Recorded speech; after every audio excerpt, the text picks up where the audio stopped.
Hello student, आज मैं आप लोगों को तीसरा चैप्टर पढ़ाने जा रही हूँ, जो कि तीसरा चैप्टर का नाम है सत्साहस। ध्यान से इसको सुनिएगा और समझिएगा। संसार के काम बड़े अथवा छोटे साहस के बिना नहीं होते। संसार के सभी महापुरुष साहसी थे। बिना किसी प्रकार का साहस दिखाए किसी जाति या किसी देश का इतिहास बन ही नहीं सकता। अपने साहस के कारण ही अर्जुन, भीम, भीष्म, अभिमन्यु इत्यादि आज हमारे हृदयों में जागरूक हैं। आल्पस पर्वत के विशाल शिखरों को पार करने वाले हनीबल और नेपोलियन का नाम वीरवरों के नामों के साथ केवल उनके अतुलनीय साहस के कारण ही लिया जाता है। यह साहस का ही प्रभाव था जिसने तैमूर, बाबर, शिवाजी, क्रोमवेल, रणजीत सिंह और संग्राम सिंह जैसे सामान्य व्यक्तियों को कुछ से कुछ कर दिया। साहसी के लिए केवल साहस प्रकट करना ही अभिष्ट नहीं, अभिष्ट मतलब इच्छित, वांछित नहीं है। सूर वंश के कुकर्मा यानी कुकर्मा मतलब क्रूर कर्म करने वाला बादशाह मोहम्मद आदिल पर भरे दरबार में कितने ही सिरों और धड़ों को धरणी पर गिरा कर एक मुसलमान युवक ने, धरणी मतलब धरती पर गिराकर एक मुसलमान युवक ने आक्रमण करने का असीम साहस, असीम मतलब सीमा से परे साहस जो है प्रकट किया था। कारण यह था कि बादशाह ने उसके पिता की जागीर जब्त कर ली थी, यानी अधिकार में कर लिया था। इसी से उक्त युवक ने इतने साहस का काम किया। युवक मारा गया। उसके साहस और उसकी निर्भीकता का कुछ ठिकाना नहीं है, परंतु क्रोधांध होकर स्वार्थवश ऐसा साहस करने से युवक का यह कार्य किसी प्रकार प्रशंसनीय नहीं कहा जा सकता। इस प्रकार का साहस चोर और डाकू भी कभी कभी कर गुजरते हैं। राजा महाराजा भी अपनी कुत्सित इच्छाओं को पूर्ण करने के लिए, यानी कुत्सित मतलब बुरा, इच्छाओं को पूर्ण करने के लिए कभी कभी इससे भी बढ़कर साहस के काम कर डालते हैं। ऐसा साहस नीच श्रेणी का साहस है। मध्यम श्रेणी का साहस प्रायः शूरवीरों में पाया जाता है। वह उनके उच्च विचार और निर्भीकता को भली भांति प्रकट करता है। इस प्रकार के साहस वाले मनुष्यों में बेपरवाही और स्वार्थहीनता की कमी नहीं होती, परंतु उनमें ज्ञान की कमी अवश्य पाई जाती है। अकबर बादशाह के पास जो राजपूत नौकरी के लिए आए, अकबर ने उनसे पूछा कि तुम क्या काम करते हो। वे बोले, जहाँपना करके दिखाएं या केवल कहकर। बादशाह ने करके दिखाने की आज्ञा दी। राजपूतों ने घोड़ों पर सवार होकर अपने अपने बर्छे संभाले और अकबर के सामने ही एक दूसरे पर वार करने लगे। थोड़ी देर बाद वे एक दूसरे पर बुरी तरह टूट पड़े। बादशाह के देखते देखते दोनों घोड़ों से नीचे आ गिरे और मरकर ठंडे हो गए। इस प्रकार का साहस निःसंदेह प्रशंसनीय है, परंतु ज्ञान की आभा मतलब चमक, ज्ञान की चमक की कमी के कारण निस्तेज का अर्थ होता है तेजहीन सा प्रतीत होता है। सर्वोच्च श्रेणी के साहस के लिए हाथ पैर की बलिष्ठता आवश्यक नहीं, धन मान इत्यादि का होना भी आवश्यक नहीं। जिन गुणों का होना आवश्यक है वे हैं हृदय की पवित्रता तथा उदारता और चरित्र की दृढ़ता। ऐसे गुणों की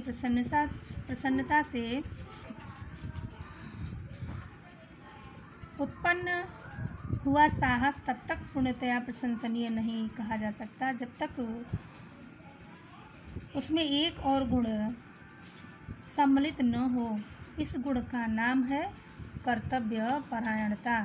कर्तव्य का विचार प्रत्येक कर्तव्य परायणता का अर्थ होता है कर्तव्य का भाव, यानी कर्तव्य का विचार प्रत्येक साहसी मनुष्य में होना चाहिए।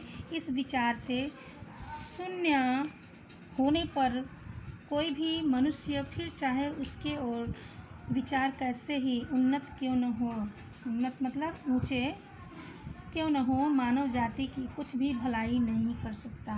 अपने कर्तव्य से अनभिज्ञ मतलब अनजान मनुष्य कभी भी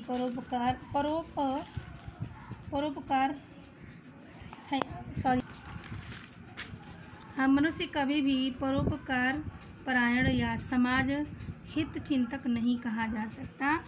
बिना इस विचार के मनुष्य अपने परिवार नहीं, अपने शरीर अथवा अपनी आत्मा का उपकार भी नहीं कर सकता। कर्तव्य ज्ञान शून्य मनुष्य को कभी नहीं पशु समझना चाहिए।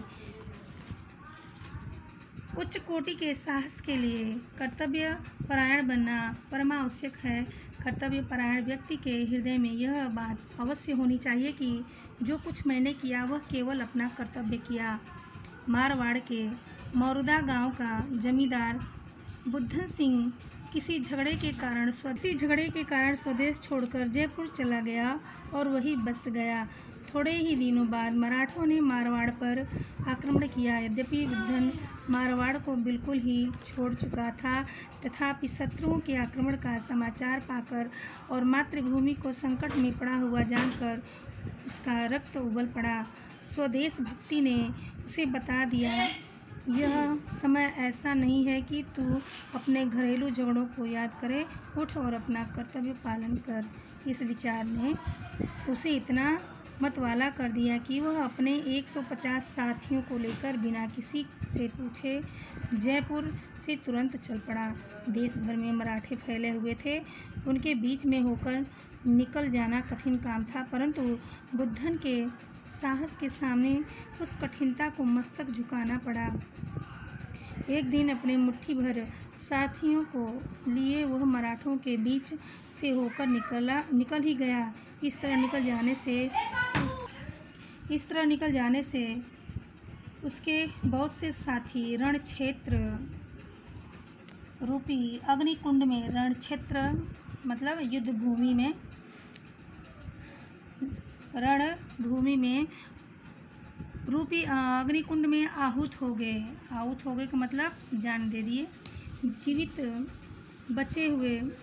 बचे हुओं में बुद्धन सिंह भी था। वह समय पर अपने देश और राजा की सेवा के लिए पहुंच गया। इस घटना को हुए बहुत दिन हो गए, परंतु आज तक वीर जाति राजपूत अपने कर्तव्य परायण वीर बुद्धन की वीरता को सम्मान पूर्वक याद करते हैं। राजपूत महिलाएं आज भी बुद्धन और उसके वीर साथियों की वीरता के गीत गाती हैं। मौरूदा में आज भी एक स्तंभ उन वीरों की यादगार में खड़ा हुआ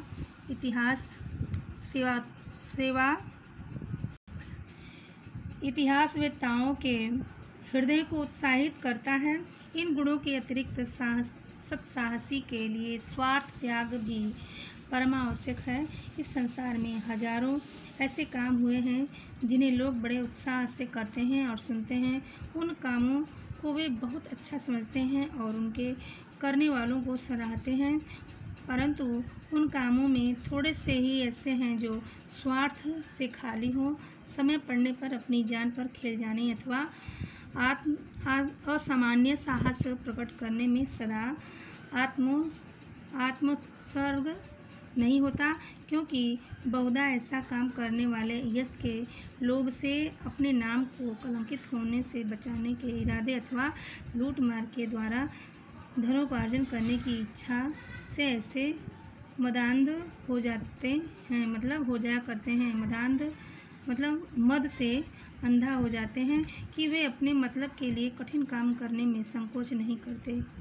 सत्साहसी व्यक्ति में एक गुप्त शक्ति रहती है जिसके बल से वह दूसरे मनुष्य को दुख से बचाने के लिए प्राण तक देने को प्रस्तुत हो जाता है। धर्म, देश, जाति और परिवार वालों के लिए नहीं, किंतु संकट में पड़े हुए अपरिचित व्यक्ति की सहायतार्थ भी उसी शक्ति की प्रेरणा से वह हमारे संकटों का सामना करने को तैयार हो जाता है। अपने प्राणों की वह लेस मात्र भी परवाह नहीं करता। हर प्रकार के क्लेशों को प्रसन्नतापूर्वक सहता और स्वार्थ के विचारों को वह फटकने तक नहीं देता है।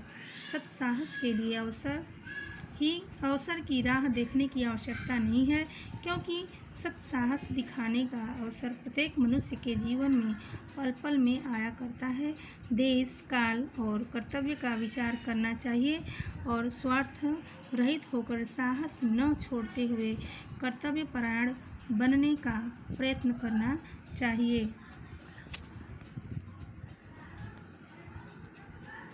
खंडहर ढहाने गिराने वाले मजदूरों के बाद उन महाशिलाओं की खोज प्रारंभ होती है जो नई भव्यता मूर्त कर सकें। मजदूरों का कार्य सरल है, इसमें न किसी तकनीक की ज़रूरत है और न योग्यता की।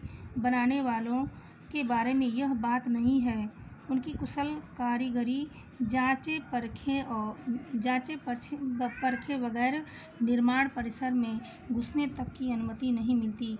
तोड़ने की तो बात ही क्या, कौन मन चला कब तोड़ फोड़ मचाने लग जाए। समाज और सामाजिकता का खंडहर आज अपने ध्वंस के अंतिम क्षणों में है। ध्वंस के अंतिम क्षणों का मतलब है निर्माण के आरंभिक क्षण, जिनमें नई भव्यता की कारीगरी शुरू होनी है। ऐसे शिलाकारों की खोज स्वभावतः अनिवार्य हो जाता है, जो इस निर्माण की मजबूत नींव चुनने के साथ चमचमाते कंगूरों को संवारे। इस क्रांति का प्रारंभ सदा से जनमानस में रोमांच पैदा करने वाले सत्साहसी ही किया करते हैं।